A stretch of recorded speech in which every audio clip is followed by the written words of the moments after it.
Olá, boa noite, queridos, queridas. Sejam bem-vindos a mais uma série de lives que nós estamos fazendo. Estamos fazendo essa série por conta do Setembro Amarelo, né, gente? E essa série, o tema delas é ferramentas logoterapêuticas na prevenção do vazio existencial. Olha isso, que maravilhoso. Nós estamos na primeira live com hoje uma grande amiga, logoterapeuta, especialista. Tenho que falar dela, porque é um carinho recebê-la aqui, eu a amo muito. E nós vamos falar um pouco sobre uma ferramenta hoje que, na verdade, tenho certeza que vai ser de grande riqueza para você, tá bom? Nós estamos aqui para, de fato, contribuir com reflexões sobre o que é o vazio existencial, né, gente? Então, você que já está nessa live, você que quer saber um pouco sobre logoterapia, você que gosta de Viktor Frankl, então já vai compartilhando essa live, já vai levando essa live para os seus amigos. A imagem tá ok, a fala tá ok, o som tá bom, gente? Me dá um retorno. Se tiver tudo ok, nós vamos poder começar, sabe? Então eu quero que hoje nós façamos uma reflexão sobre o que é o vazio existencial, mesmo antes de chamar já a Clarissa aqui para conversarmos um pouco sobre isso, né? Muitas pessoas não sabem o que é. Obrigada, Carlinha. Muitas pessoas não sabem o que é de reflexão. Não tem problema, nós vamos aprender isso. Nós vamos aprender nessa live o que é de reflexão e vamos aprender também o que é o vazio existencial. Então deixa eu começar essa live falando pra você, né, sobre vazio existencial. Vazio existencial foi na verdade um termo que Viktor Emil Frankl, fundador da logoterapia, da terceira escola vienense de psicoterapia, sim, ele cunhou esse termo partindo do princípio da sua estrutura antropológica. Viktor Frankl inaugura uma antropologia filosófica, né? Viktor Frankl diz que o ser humano ele não é só reduzido na sua dimensão biológica, ele não é só reduzido na sua dimensão psicológica, mas ele tem uma outra dimensão ao qual essa dimensão integra o ser humano, essa dimensão que é genuinamente humana. Só o homem é capaz de características que o faz de fato humano. Então é a dimensão noética, é a dimensão espiritual. Então, na verdade, Frankl diz que a motivação primária do homem é a busca pelo sentido. Então, existem outras, antes de Frankl, existem outras teorias psicológicas que falam sobre as grandes motivações, as grandes necessidades do homem, né, gente? Porém, Frankl vem dizendo que a motivação primária do ser humano é a busca pelo sentido. Um grande pilar da própria logoterapia é o sentido da vida. Ou seja, Frankl diz que em todas as situações que nos acontecem, todas elas, independente de como elas são, onde elas acontecem, elas estão ali. Existe naquela situação, existe naquela realidade um sentido subjacente ali, em que o homem ele deve encontrar o sentido nas situações, nas circunstâncias que acontecem na sua própria vida. Então, Frankl diz que em todas as circunstâncias existe um sentido. O que o homem precisa é, através da vontade. O ser humano ele tem uma vontade de sentido. Através dessa vontade, ele encontrar esse sentido nessas situações. Só que acontece que em alguns momentos da nossa vida, dependendo de algumas situações, dependendo até da nossa consciência que não é bem formada, nós não conseguimos encontrar esse sentido. Então, quando o sentido não é encontrado dentro de uma situação, acontece uma sensação de vazio. É exatamente esse vazio que Frankl cunhou com o nome de vazio existencial. Ou seja, quando a vontade de sentido ela é frustrada, o ser humano ele sente esse vazio. E esse vazio, ele se manifesta de várias formas, várias formas. Hoje nós vamos, junto com a Clarissa, falar um pouquinho sobre qual é a forma, né? Uma das grandes expressões do vazio existencial, até para você compreender que talvez em algum momento da sua vida você já sentiu esse vazio, né? Então esse vazio é esse termo, vazio existencial é esse termo que Frankl cunhou para denominar, né, que o ser humano não encontrou sentido ali, naquela circunstância. Logo vem essa sensação de vazio, certo, gente? Certo? Isso é vazio existencial. Então nós vamos, através dessas lives, vamos falar um pouco sobre o que é o vazio, as expressões do vazio hoje, principalmente nesse tempo, nessa geração, nesse recorte histórico, dentro da pandemia, né? No movimento que todos estão fazendo de se reconfigurar, de se reinventar. Então existe também aí um recorte histórico bem peculiar para nós falarmos sobre vazio existencial.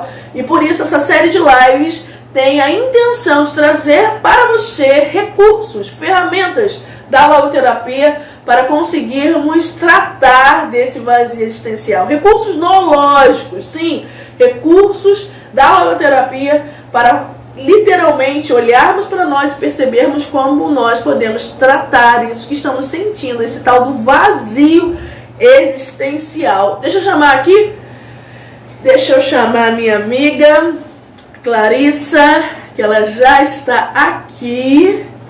Aqui, Clarissa. Oh. Gente, sou muito feliz de tê-la como amiga. É uma bela, maravilhosa logoterapeuta. Muito querida ela é por mim. Muito querida. Ô, minha amiga! Oi, amiga. Boa noite ao pessoal que está aqui. A gente também tem alguns amigos aqui, né? Patrícia Macedo tá aí, Aninha, Rodrigo agora entrou. Boa noite para todo mundo. Opa! Sejam todos bem-vindos. Sejam todos bem-vindos. Muitos logoterapeutas que amamos, né? Muita gente boa. Muito bom esse reencontro. Primeiro eu queria te agradecer, né, pelo... Hoje, não sei se você tinha, né, se atentado a isso, mas hoje faz 23 anos que Frankl morreu, né? Então, falar dele, né, no dia que ele, né, no dia que a gente faz memória a ele também, por esses 23 anos, é incrível, né? Assim, como que a obra dele impacta a vida de tanta gente, impacta, né, a minha, a tua aí, a cada dia, né? E como que ela também traz oportunidade de encontro, né? Então, é verdade. Eu quero acolher todos que já estão entrando aqui, que talvez estão querendo saber um pouco mais sobre a logoterapia, sobre o vazio existencial. Vamos unir forças, né? Vamos unir forças para falarmos um pouco e, na verdade, contribuirmos um pouco, né?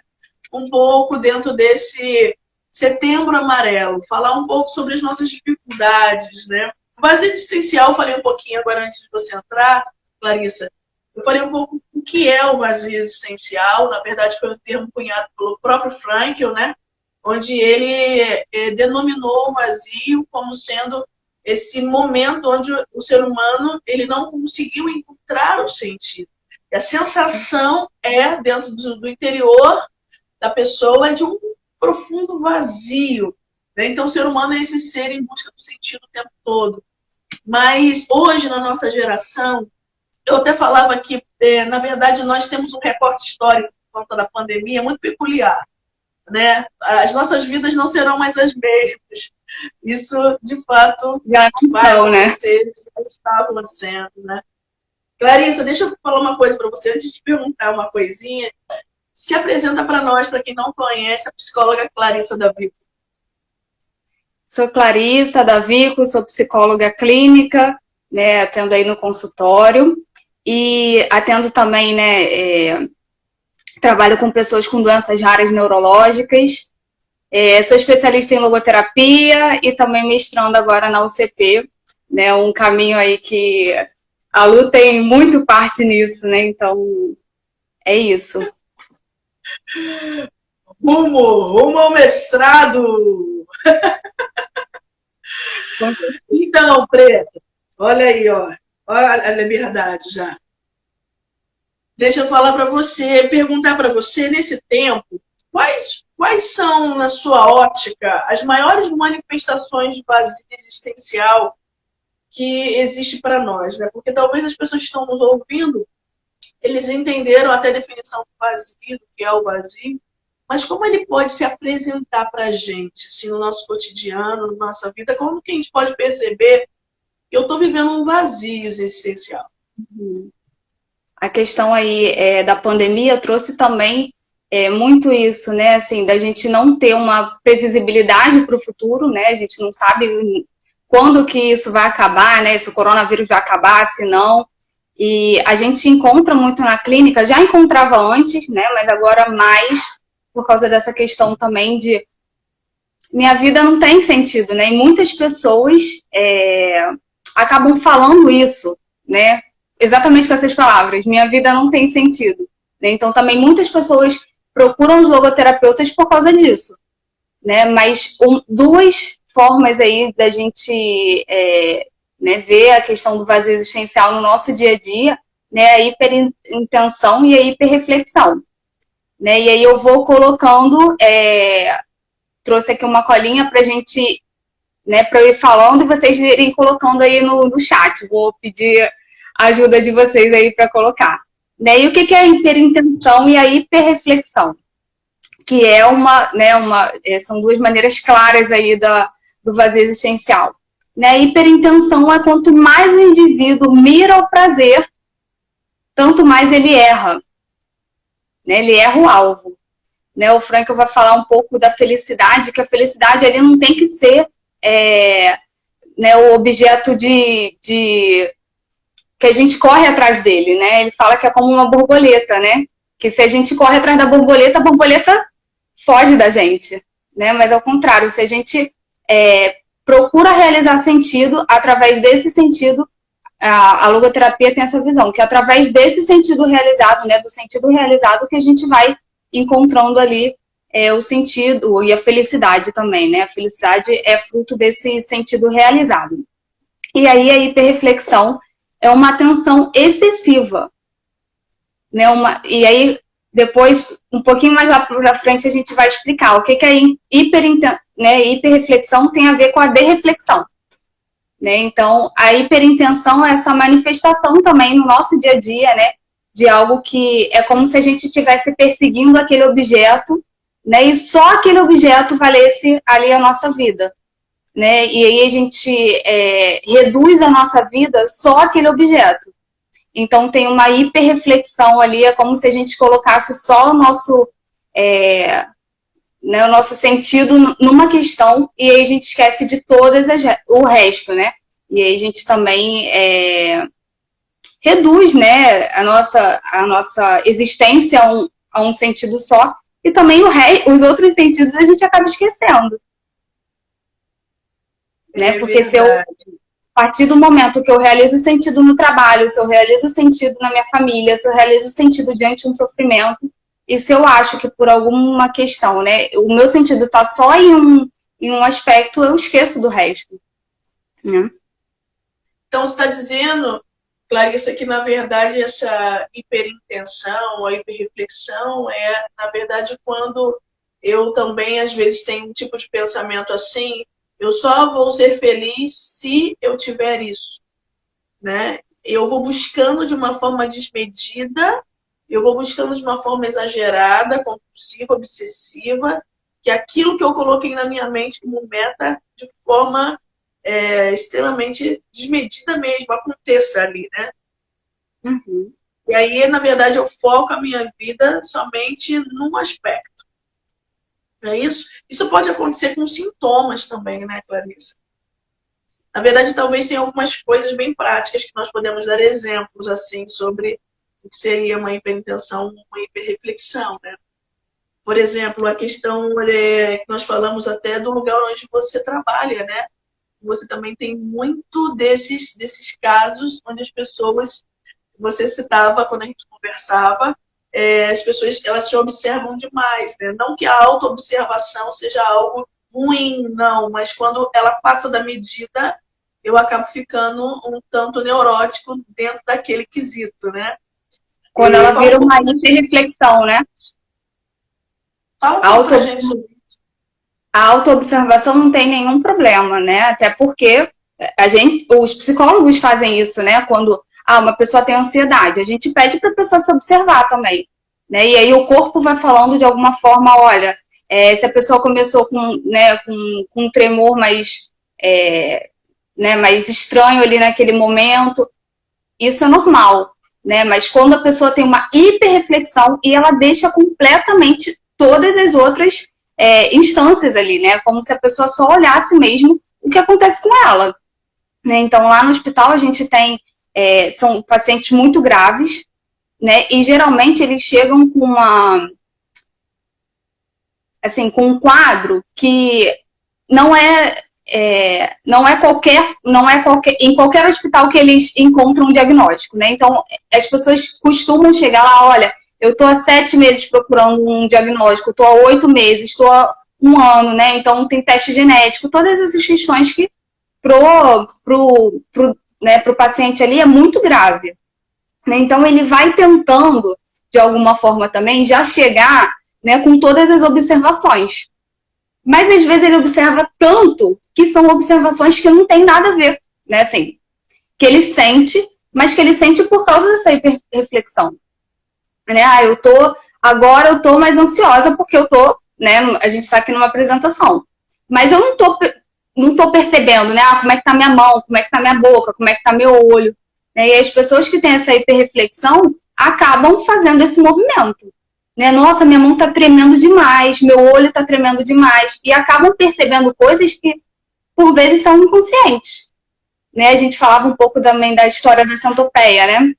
Que a centopeia andava e ela nem pensava como que ela andava, né? Já era algo tão natural para ela que ela ia andando sem perceber. E aí perguntaram para ela, olha só, como que você consegue andar com tantas patas?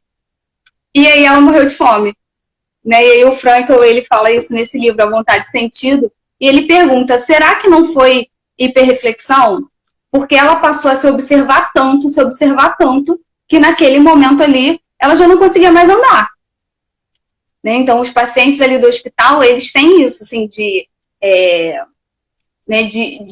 procurarem tanto nele algumas questões que a gente acaba muito usando a reflexão no hospital, né? A gente, e também no consultório, né? É uma prática aí que a gente usa muito, né? Eu penso que talvez nesse tempo, né, Clarissa, nesse tempo, por exemplo, do coronavírus, né, do Covid, também talvez exacerbou muito esse tipo de vazio existencial, né? De expressão de vazio. Uma vez que as pessoas estão com muito medo da morte, por exemplo, com muito medo do vírus, com muito medo de tantas coisas, né, que estão acontecendo, e eu não quero ser vítima disso, que acabaram por si só exagerando e exacerbando tantos sintomas, né? A gente conversava antes da live, a gente falava que quantas coisas psicológicas, quantos pensamentos psicológicos, comportamentos vão literalmente tomando uma dimensão muito maior, exacerbada, por conta dessa obsessão, né? De estar ali exacerbando os sintomas e vendo coisas onde não existem, não é isso, Clarissa? E a hiperreflexão também tem muito uma questão da gente querer controlar tudo.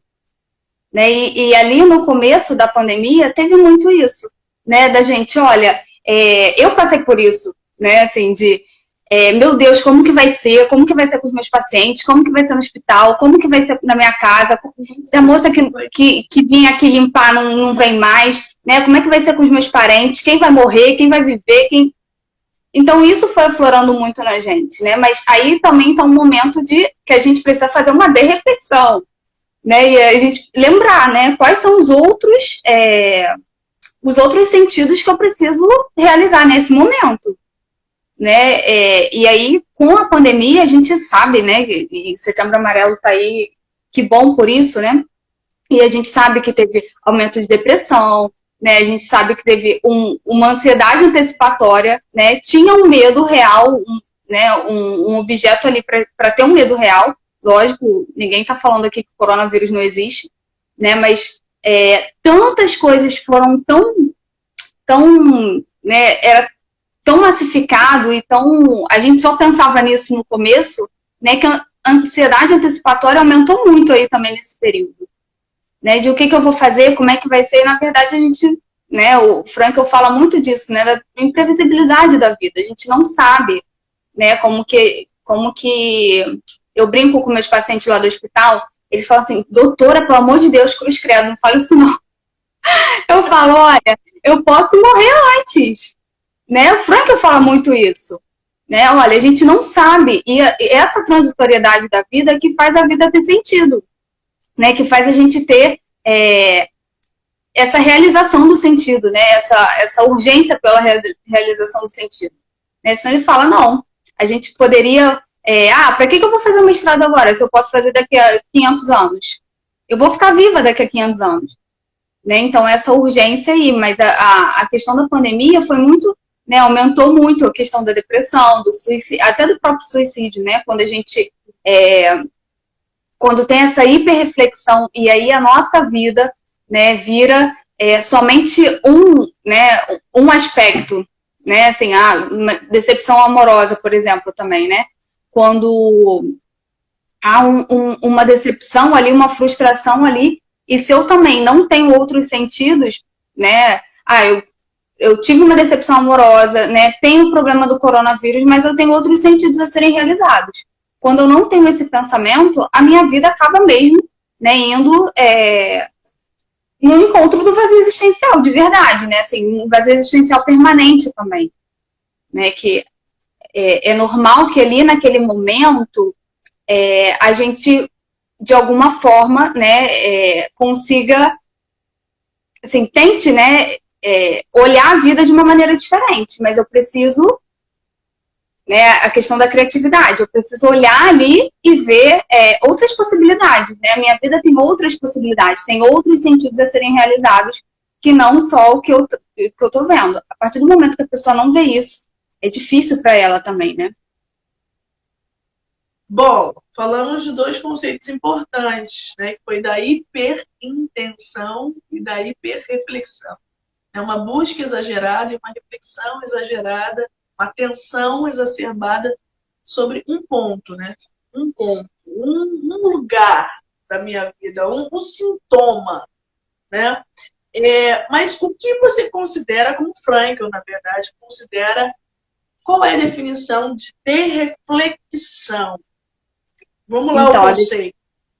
A definição: técnica indicada para hiperreflexão em casos de excessiva autoobservação e consiste em tirar a atenção de si mesmo. Olha, tá em que livro? Tá no Dicionário da Logoterapia. Opa, Dicionário da Logoterapia, ou editora Pretinha. Está esgotado. Está esgotado.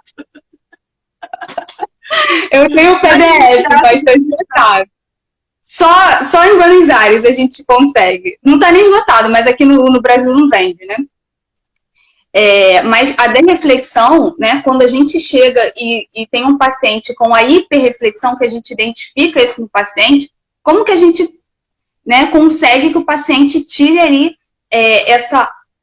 primeiro essa autoobservação, né, pode ser uma autoobservação ou foco só num sentido ali. A gente vai pedir para ele, né, a gente vai usar as técnicas, a dereflexão, como uma técnica para tirar essa tensão, né, obsessiva, né, por algo. Então, a gente vai estimular ele a fazer vai realizar, né, outros sentidos além daquele. Né? Olha, e aí passa também pela questão da autotranscendência, né? O Frankl fala que o ser humano só se realiza quando ele vai de encontro a alguém, né? O sentido da vida do ser humano está fortemente ligado à questão da gente ir ao encontro de algo ou alguém. Né? Então, a gente faz essa reflexão também, né, com o paciente. É importante a gente pensar com o paciente né, a dificuldade, a problemática que é estar ali, né, num objeto só. Né? E se a gente não realizar aquele sentido, por exemplo, eu fico muito focada em casar. E se eu nunca casar? Minha vida não vai ter sentido? Espero que sim. Espero que sim, Breno.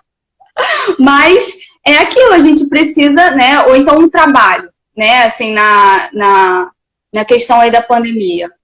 A gente teve, né, uma baixa, né, muito clara de trabalho.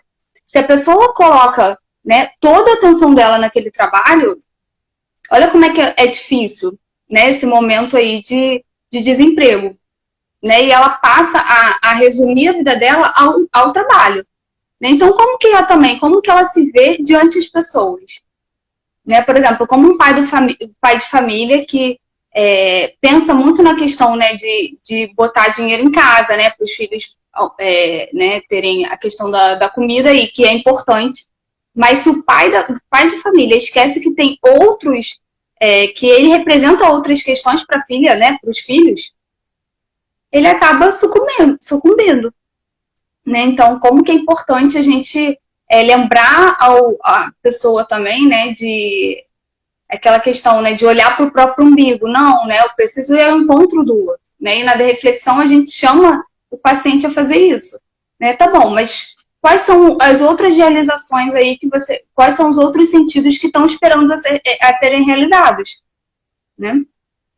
Clarissa, você, diante da reflexão, que é essa capacidade terapêutica de fazer com que a pessoa se distraia um pouco, né, daquele sintoma ou daquele pensamento obsessivo, isso tem a ver com a questão de também aguçar a consciência da pessoa para os valores que estão ali dentro da própria existência e que ela não consegue visualizar ainda.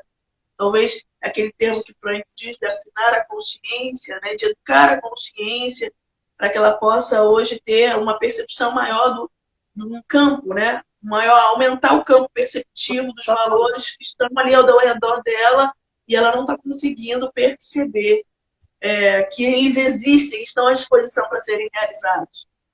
É como total, né, Lu? Assim, a questão aí da pandemia era um pouco isso também que a gente precisava fazer lá no começo e que a gente precisa fazer ainda. Né? A gente tem medo de pegar coronavírus? Tem medo, muito medo. Né? A gente não sabe o que vai acontecer, isso tudo. Né? Mas algumas pessoas ficaram com tanto medo, que esqueceram de realizar outros sentidos que estavam ali. Né? Outros valores que estavam ali, super presentes. Né? Então, olha, eu tô com tanto medo que eu não falo com a pessoa que está na minha própria casa, né? Porque se eu tô o tempo todo ali na TV olhando o coronavírus, né? Eu participo de um grupo que todo dia as meninas colocam ali o número de mortes do coronavírus. E qualquer coisa que saia sobre o coronavírus, as meninas colocam. Eu falo, meu Deus, esse povo não, sabe, não, assim, a gente precisa estar atento, mas a gente precisa estar atento também às outras possibilidades aí de realização de sentido. Né? Então, né, até voltando à questão do hospital lá, quando o paciente descobre, né, a questão da doença rara, é muito difícil para ele. Uma como que é difícil também a gente dar essa notícia de uma doença rara e que muitas vezes o paciente tem um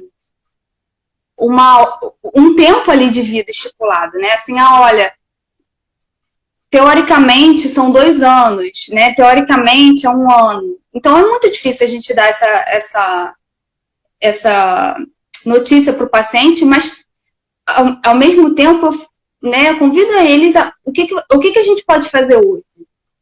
Né? Não necessariamente a nossa vida vai por um caminho que a gente queira.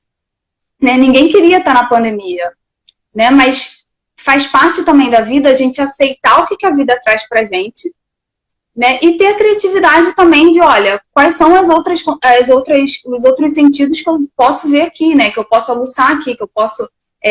como que eu tô afinando a minha consciência para perceber esses sentidos. Né? E como que é bonito, assim, ver o paciente, tanto o paciente, né, das doenças raras, tanto o paciente no consultório. Olha, eu sei lá, não jantava com a minha mãe há não sei lá quantos anos e agora eu posso jantar, porque a gente está mais em casa, né? Eu, de certa forma, não parava para conversar com alguém que estava na minha casa e agora eu converso, né? As pessoas com doenças raras passam a ver os detalhes também de outra forma, né?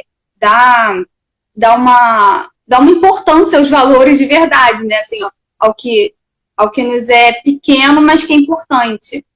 Né? Então, o que na nossa vida, de alguma forma, qual o momento da tua vida, eu acho fantástica essa pergunta, né? Qual o momento da tua vida que você não dá tanta importância, mas se hoje não existisse mais, você ia passar a dar importância. Né? Então, são esses valores pequenos. Vai falando aí, gente, no chat, o que vocês... né? Quais são esses valores aí, quais são esses momentos aí na vida, né? Esses sentidos realizados. E é que a gente, às vezes, não presta atenção.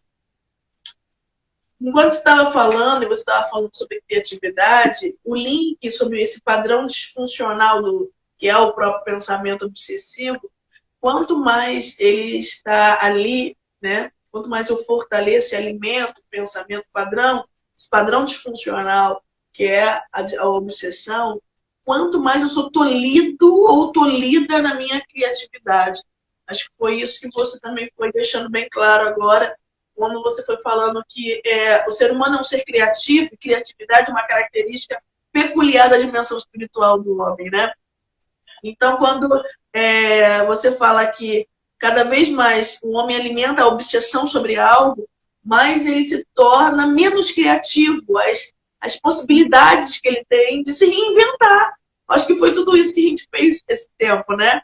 Ou seja, quanto mais eu consigo perceber que aquilo ali pode ser algo que me limita de alguma forma, mas não é esmagador, eu a partir dali posso ser criativo na minha maneira até de me comportar, de me reinventar, de fazer diferente. Isso, quando o paciente vai se distraindo desse pensamento obsessivo, ele vai percebendo que, de fato, há outras possibilidades. E a criatividade dele vai fluindo, né? E é importante a gente falar que na logoterapia, isso foi uma fala da professora Marina que eu acho que me libertou ali naquele momento, né? Ela perguntava, quem é criativo aqui? Né? E eu sempre falei, não sou não, porque também era uma zona de conforto, né? Não ser criativa era muito bom para mim, né? As pessoas faziam as coisas que precisavam de criatividade, né? E aí ela falava, não, quem aí acha que é criativo? Coloca aqui também pra gente. E aí ela foi falando, criatividade pode ser desenvolvida, né? Então, é isso, quando a gente esquece de todo o resto, né? E aí só tem aquele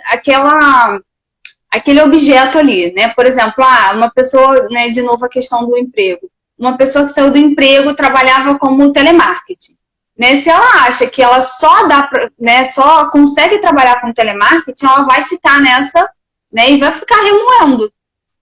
Né? Isso. Mas a partir do momento que ela fala, não, peraí, tem algo além do telemarketing. Né? Então, eu posso vender um bolo, eu posso, sei lá, posso passar mensagem de carro, né, que voltou aí nesse período. Pode fazer várias coisas, né? Eu posso fazer unha, posso ir na rua para as outras pessoas, posso fazer entrega de alguma coisa. Então, essa criatividade que a gente, quando a gente tem uma hiperreflexão, que a gente esquece, né? Que é como se só aquele caminho fosse o possível para a gente. Na verdade, não. Né? O Frankl vai falar, olha, em qualquer sentido, em qualquer situação, a vida tem sentido. Né? Se é qualquer situação, não é qualquer situação de verdade. Né? Não é, não, porque comigo, né, é diferente. Não é diferente. Né? Frankl fala, é muito claro, né? A vida tem sentido em qualquer situação. É verdade, é verdade.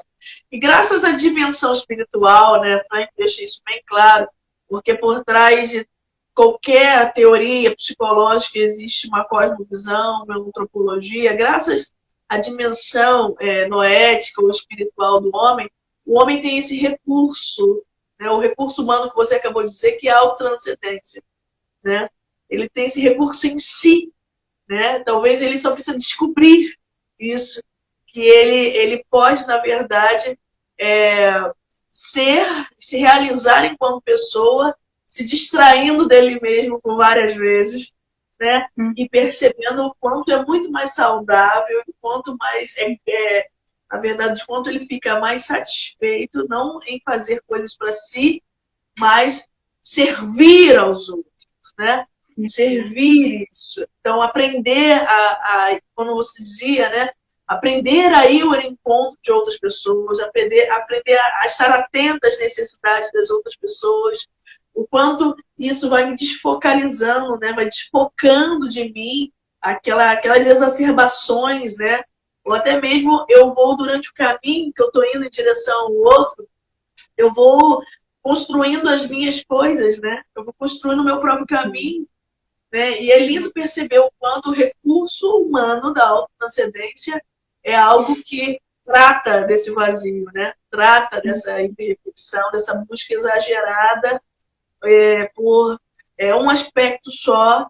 E quando eu percebo que quando eu começo a não mais querer só que as minhas necessidades sejam supridas ou preenchidas, mas que agora eu me decido em ajudar, fazer uma obra voluntária, eu me decido em ajudar aquela pessoa que estava tão próxima pedindo ajuda, eu decido a fazer um trabalho diferente, eu me decido me dedicar a uma missão, quantas coisas vão clareando e quando muitos sintomas até vão sumindo, né, Clarissa? A questão que a gente conversava mais cedo, né, da gente pensar aí que a derreflexão é um esquecer-se de si, né, é importante, gente, a gente colocar aqui também, Lu, que a gente não está falando que todos os sintomas, né, são por causa da derreflexão, não é isso, por causa da hiperreflexão, não é isso que a gente está falando aqui. E quando, né, chega um paciente com uma crise de ansiedade, chega um paciente com uma doença rara, a questão do médico, ele é super importante, né? A gente precisa que psicologia e psiquiatria andam muito junto, né? Mas quando essa parte já está controlada, né? O Franco fala também aqui nesse livro, A Vontade e Sentido, ele vai explicando isso, né? Olha, tinha uma paciente dele que falava, mas doutor, olha só, eu quero saber por que eu tô com essa ansiedade toda, eu quero saber por que eu tô com esses sintomas todos, eu quero saber... E ele falava, olha só, a gente já está medicado, né? E a partir disso, o que a gente vai fazer? Né? O que a gente vai fazer na vida, né? E essa questão de, aí sim, né? Entra o esquecer de si, né? E ao encontro do outro. Né? E quando você foi falando, eu fui lembrando de como que na pandemia a gente precisou da criatividade para ir ao encontro do outro. Né? Porque a gente não pode ir no encontro do outro, né? Até nesse momento é difícil, né? A gente ir no encontro do outro. Então, o que eu estou fazendo? Né? E a gente passou de alguma maneira aí né, alguns, lógico, não todos, né? Mas dar valor a muito mais coisa que a gente dava, né? Assim, eu comemorei meu aniversário na pandemia, né? E naquele momento que ninguém saía para nada, né? E eu tava comemorando 30 anos, eu queria tanto fazer uma festa, né? Mas não podia. Então, como que as pessoas né, vieram ao meu encontro? Né? Como que foi isso? Eu me senti super amada, né? Me senti super próxima das pessoas também. Então, como que a gente tá, né, nesse momento aí, a gente tá aguçando a criatividade também, né? Nunca se aprendeu tanto na internet. Né? E o pessoal fica, porque tem muita live. Gente, que bom que tem muita live. Né? Muito conteúdo sendo dado. Né? Então, a gente precisou... Talvez nós não estaríamos aqui.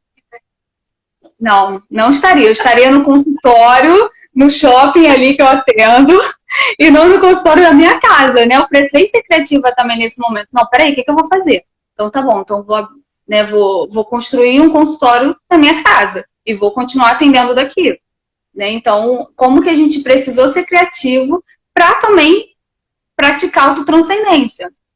Né? E como que as pessoas, no começo mais se falava nisso, né? De, olha, eu vou ajudar fulano, eu vou ajudar um senhorzinho que é perto da minha casa e que não pode ir na rua, né? Então vou comprar para ele, vou fazer as coisas para ele. Então como que a autotranscendência também foi importante nesse momento, né? De mesmo de um esquecer-se de si e não pensar tanto nesse vazio que de algum momento, né, em algum momento surgiu ali, né? É verdade. Tem uma dúvida, tem uma pergunta da Meire que ela está fazendo, eu acho que a gente pode responder tranquilamente. Ela está perguntando assim: qual é a diferença entre transitoriedade da vida e finitude da vida? Transitoriedade da vida, que você falou sobre isso, né? Transitoriedade da vida e finitude da vida. Você quer responder, Preta? Eu acho que ela está falando de duas grandes características da vida, né? Frank Pode fala que a responder, vida vai lá. é imprevisível. A vida é imprevisível, a vida é transitória, a vida é finita. Frank o diz sobre isso. São características que nos fazem tocar a vida de uma forma menos ilusória, mais realista. E quando eu entendo, na verdade, que essas são características fundamentais da vida, eu começo a perceber que quando a consciência está aguçada para isso, eu começo, de fato, a dar valor à vida. Né? Então, dizer sim à vida apesar de tudo, diz Frank. Né? Ele diz exatamente, dizer sim à vida por quê? Porque ela é transitória, ela não vai durar para sempre. Porque um dia você, de fato, vai morrer. Então, a consciência dessas características da própria vida me faz, como a Clarice estava falando, me faz ser responsável sobre o que eu sou no mundo. Né? Me faz ser responsável pelo meu projeto existencial. O que eu quero deixar também no mundo, né? Na logoterapia a gente fala muito de quais as pegadas que você quer deixar nesse mundo, né? Como que você quer ser lembrado pelas pessoas, né? Então, eu fiquei até brincando com meus pacientes no começo da quarentena. Eu falava assim, gente, olha só, vocês que são pacientes da logoterapia não podem falar que não sabiam que a vida é imprevisível. Porque o tanto que a gente fala que a vida é imprevisível, né? E o Frankl falava, né, da questão da liberdade e da responsabilidade, né? Que precisa ter uma estátua lá nos Estados Unidos da responsabilidade também. Né? Essa questão, e aí é importante também, eu acho, falar, porque a gente pode ir por um lado que não é o de Frankl, né? Quando a gente fala dessa questão da transitoriedade, né, da finitude da vida, Frankl vai falar sobre a liberdade e sobre a responsabilidade. Porque se a gente adota também uma postura de, eu não sei quando eu vou morrer, então eu posso fazer tudo o que eu quiser hoje, né? Eu posso ir lá no shopping comprar, sei lá, e botar no meu cartão, né? Eu não sei quando que eu vou, né? Eu posso, sei lá, fazer umas coisas meio, né, desconectadas com o que eu acredito, quais são os meus valores. Né? Mas se eu vejo isso numa ótica sobre a liberdade e a responsabilidade, é muito diferente. Né? E vem essa pergunta, qual é o impacto que eu quero deixar no mundo? Né? Qual é o monumento? A gente fala muito disso na logoterapia. Qual o monumento que você quer deixar no mundo? Né? Qual vai ser a sua obra? E aí vem a responsabilidade também.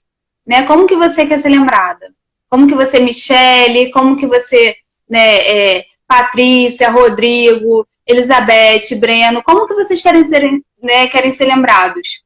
Então, é uma pergunta aí muito, né, muito viva na logoterapia, né?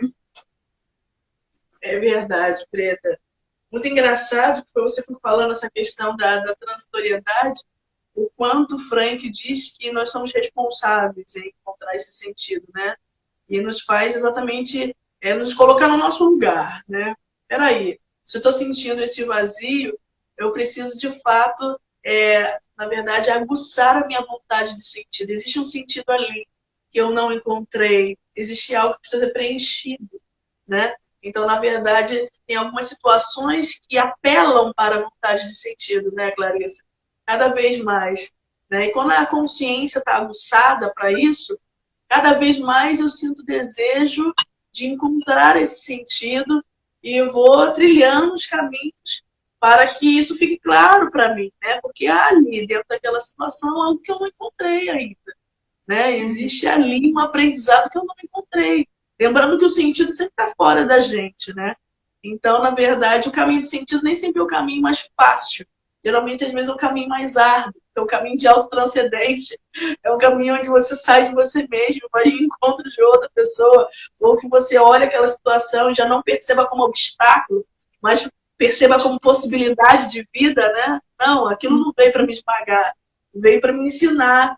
Talvez precise que eu comece a clarear a minha consciência vai clareando a ponto que eu vou entendendo, né, aquela situação de uma outra forma. Isso você falou muito bem quando você falou da aceitação da realidade. Né? Você tocou nesse assunto e, na verdade, quando eu começo a aceitar, né, mais tranquilamente o que me acontece, entendendo que tudo é possibilidade de crescimento, né, Clarissa? O quanto isso vai dando outras visões da realidade para a gente. Né? Porque muitas das vezes a gente para somente nas nossas emoções, ficamos tão aprisionados ali, né? E talvez em pensamentos tão reducionistas, né? Visões tão distorcidas da realidade, que a gente não consegue perceber que tem algo muito maior a ser feito ali, né? A vida está me chamando, né? E, na verdade, eu não preciso parar na dor, eu posso transcender a dor. Geralmente, os momentos mais difíceis são momentos de dor, né? São momentos em que eu me sinto impotente diante da vida, e naquele momento nós somos provocados, né, Clarissa?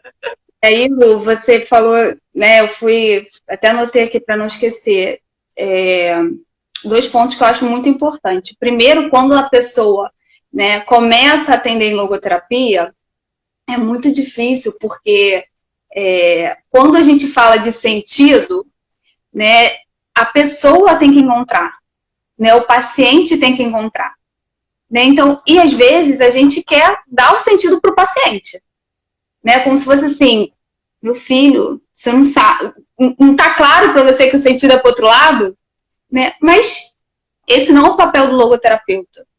Né? Não é o papel do logoterapeuta. Por mais que às vezes a gente ache que o sentido está para um lado, né? A pessoa tem a liberdade e a responsabilidade dela. E não é o papel de nenhum terapeuta, né, apontar ali para onde a pessoa deve ir, né?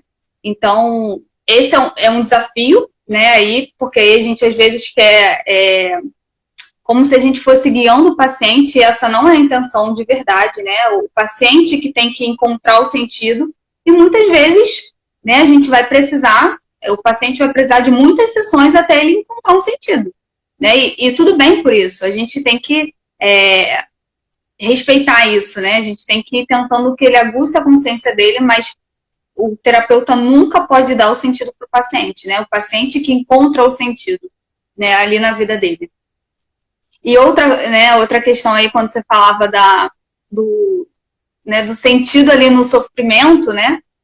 Frankl é um exemplo muito, né, disso, assim, ele, não sei se para todas as pessoas que estão aqui já conhecem a história de Frankl, mas acho que vale sempre a pena repassar um pouco isso, né? Frankl era médico já conhecido, né, quando começou ali a questão da Segunda Guerra Mundial.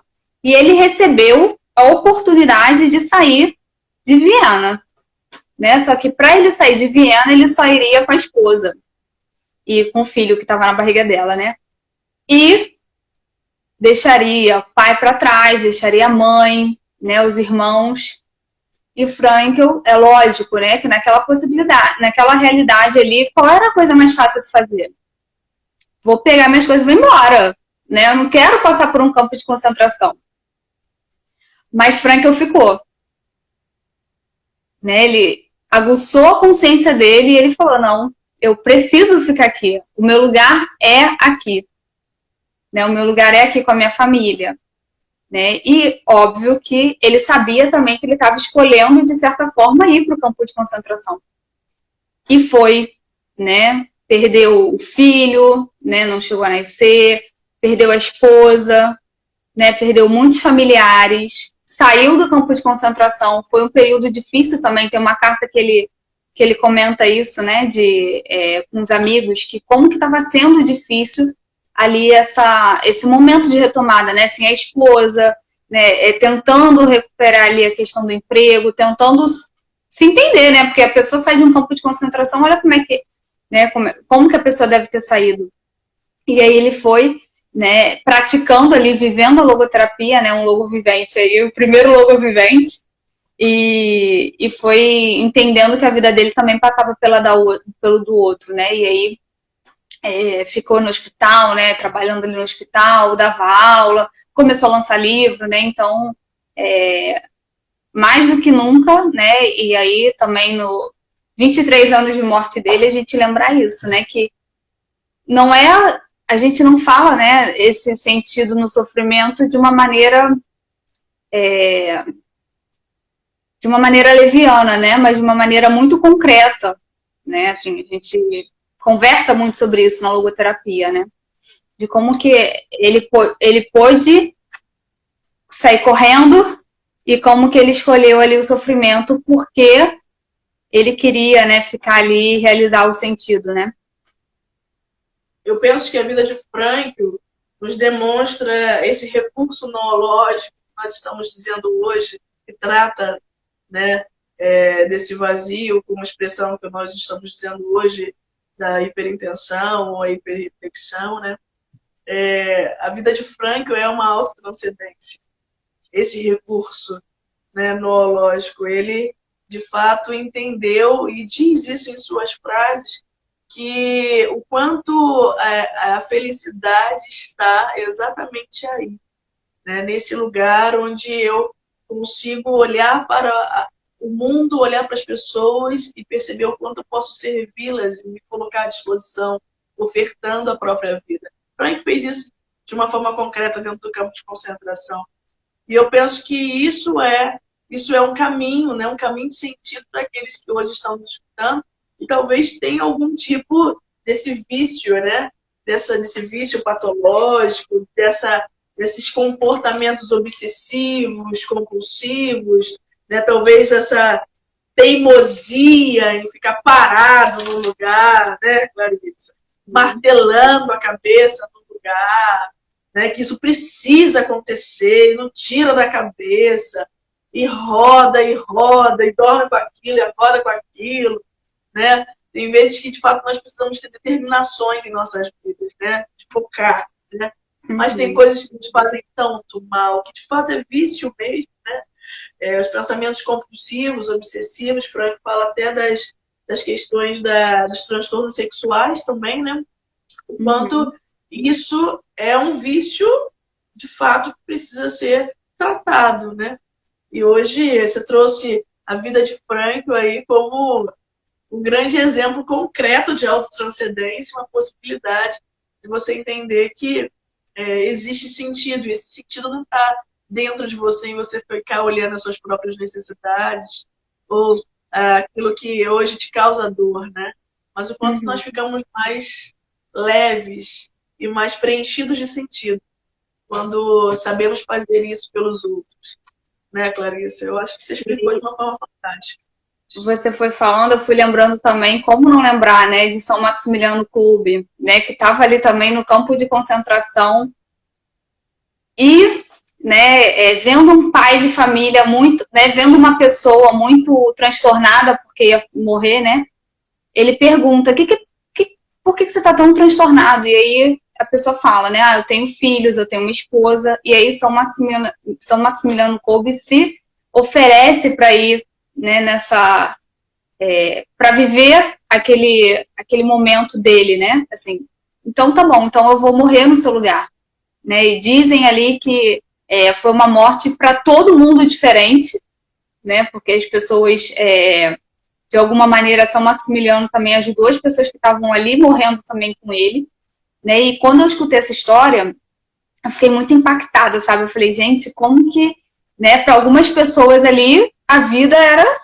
né, como que era, assim, nada era mais importante que a vida. E como que São Maximiliano Kolbe foi capaz de chegar e se autotranscender a esse, né, a esse tamanho, né? E aí, eu lendo um pouco mais sobre ele, alguém, não sei se foi no Instagram, alguma coisa assim, a pessoa falava, ali naquele momento, não foi um único episódio da vida de São Maximiliano, né? Ele era assim, né? A vida dele era isso, né? Então a gente também, é lógico que são exemplos, né, muito grandes, mas às vezes a gente, né, no mínimo que a gente faz, a gente acha que está fazendo, né, a gente faz mais aquilo por obrigação do que por entender que aquilo é um sentido.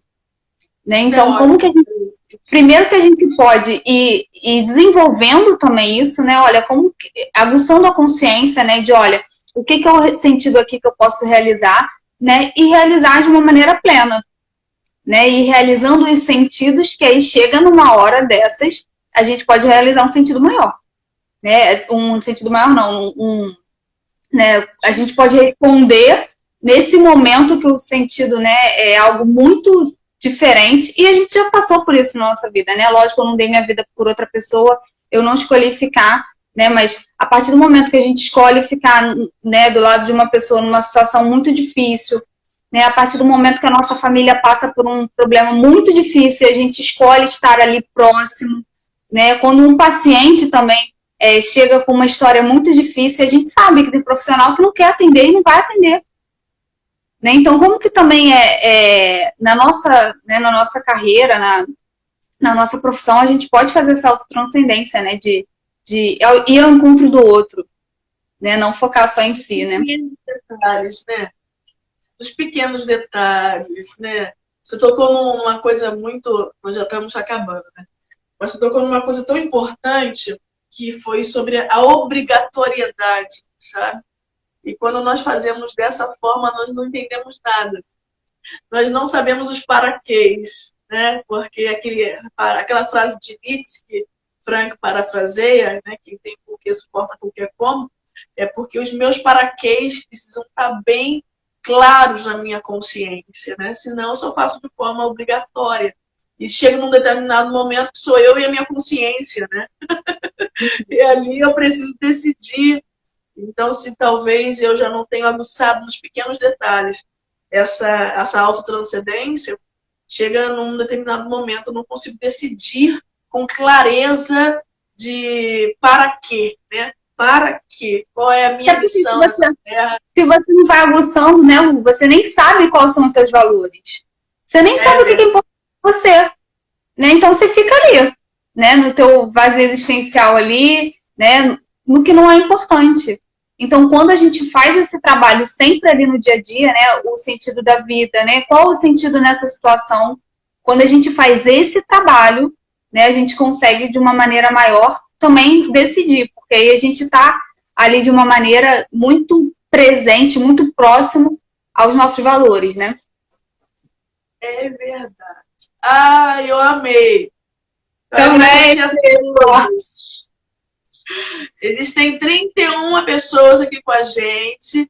Eu quero agradecer a todas as pessoas que ficaram aqui, querendo ouvir um pouco mais sobre logoterapia, sobre ter reflexão. Nós esperamos ter contribuído, né, com vocês. Se vocês precisarem de ajuda em algum termo que não ficou bem explicitado, por favor, nos chame direct, por favor, tá? Nós vamos ficar à disposição.